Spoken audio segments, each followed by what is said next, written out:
Meus amigos, canal 2x1 aqui não tem empate, debate esportivo na sua internet. E nós vamos falar agora sobre a Copinha, os baianos na Copinha. Eu tô com a lista aqui que é uma pesca, ó. Bahia conquista Jacobina, Atlético, o Atlântico, aliás, e o Vitória. Bahia conquista Jacobina, ficaram ainda na fase de grupos. Atlântico e Vitória foram para a segunda fase do mata-mata e acabaram perdendo. Meu querido Ronexon, o que você já achou aí das equipes baianas na Copinha?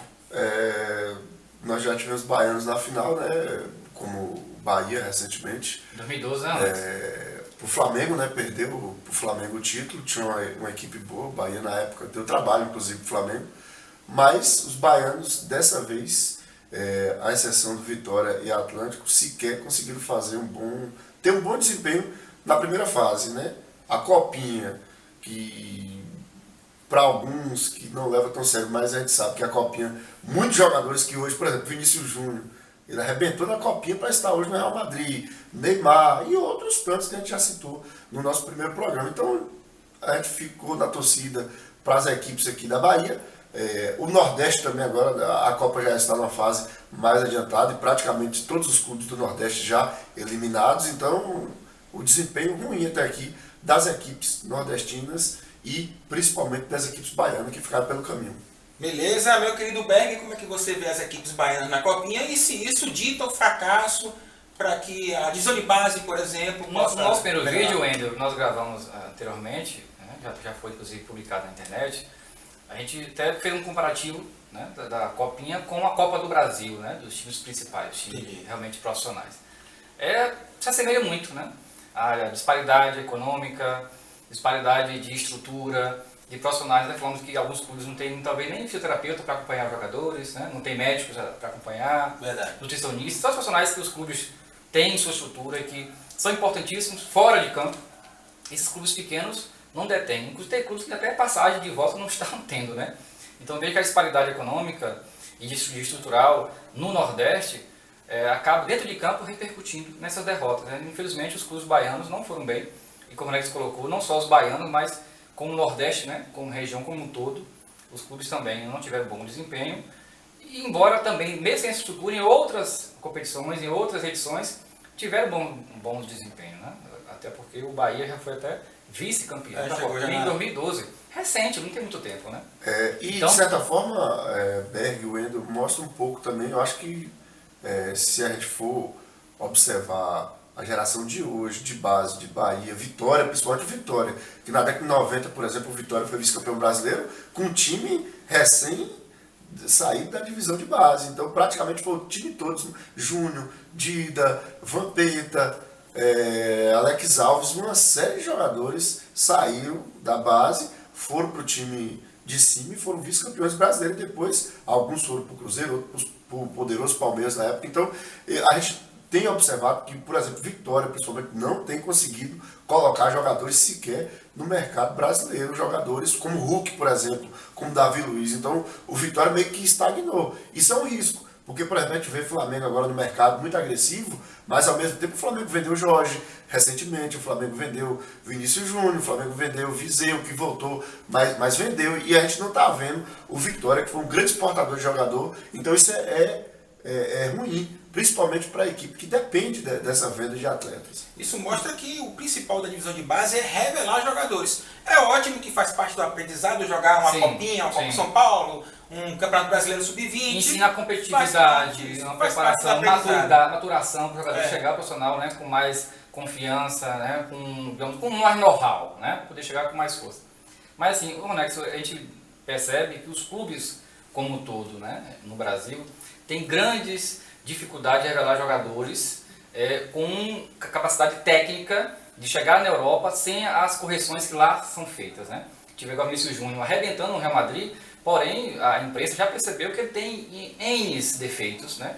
Algumas falhas, algumas deformações, na verdade, que precisam ser corrigidas. Então, mesmo os grandes clubes brasileiros, como Flamengo, Palmeiras, Santos, né? Corinthians, que são formadores de bons atletas, percebem nos próprios atletas alguns defeitos. Isso vem da deformação na base. Na base. Isso, os nordestinos, né, como Vitória, que foi grande revelador, tem ficado muito aquém desses clubes brasileiros, que já não são tão bons assim em revelação. O Wendel citou um ponto interessante, né? Cabe até um outro programa depois, essa questão é importante revelar. Mas tem notado que as equipes que não têm se firmado nas competições de base, elas dificilmente conseguem. Exemplo disso é o Vitória. Não tem, o Vitória fazia torneios pela Europa na década de 90, início dos anos 2000, e o Vitória era um time muito vencedor na categoria de base. E, consequentemente, o Vitória fazia muito negócio. Os irmãos Domingues, né, por exemplo, Leandro Domingues. Então, talvez foi até uma das últimas vendas do Vitória, assim, que a gente se recorda nesse momento. Então,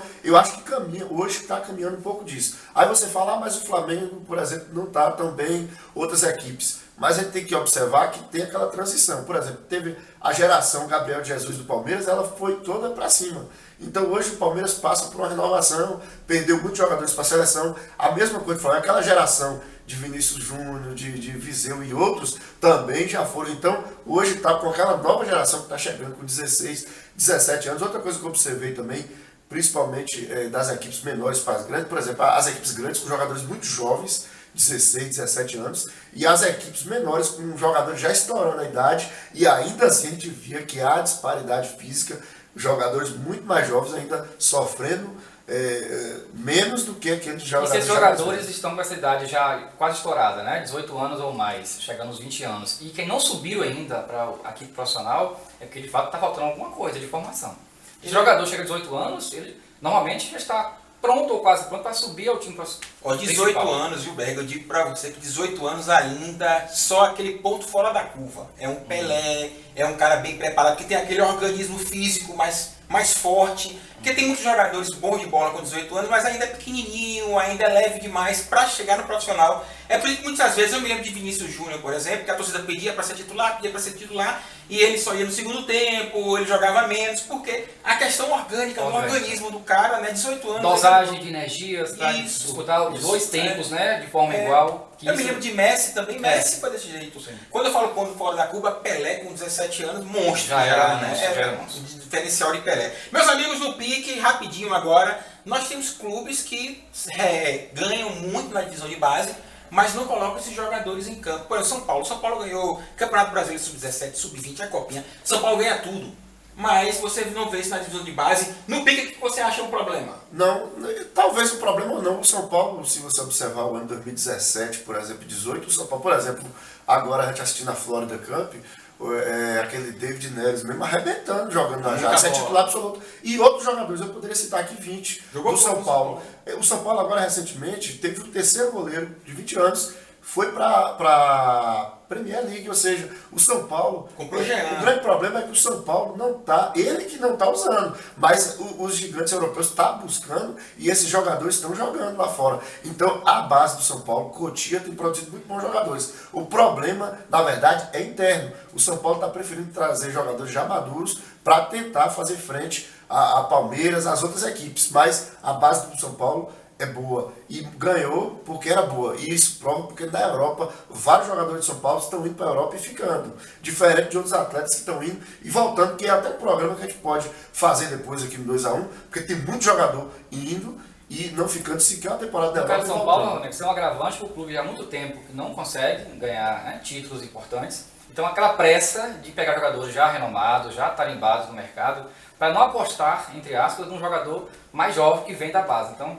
essa opção de vender jogadores para o exterior, pegar jogadores mais veteranos, né, mais experientes, demonstra a pressa, né, a preocupação do clube em ganhar alguma coisa importante para a torcida ficar mais tranquila, porque a pressão é muito grande. Né? São Paulo é um grande clube que, até em 90, ganhou muitos títulos importantes. E já está um pouco esperando há anos e anos que não consegue ganhar. Então a pressão é muito grande para que chegue a essa situação de antes. Beleza, meus amigos, assunto base, assunto longo, é assunto para mais programas e com certeza nós vamos falar mais sobre a base aqui no Brasil. Muito obrigado, esse é o canal 2x1 aqui no Tem Empate, você ativa o seu sininho lá, dê seu like, mensagem positiva pra gente, muito obrigado. Forte abraço para o Lozito Soares do São Paulo e Adler Tamay.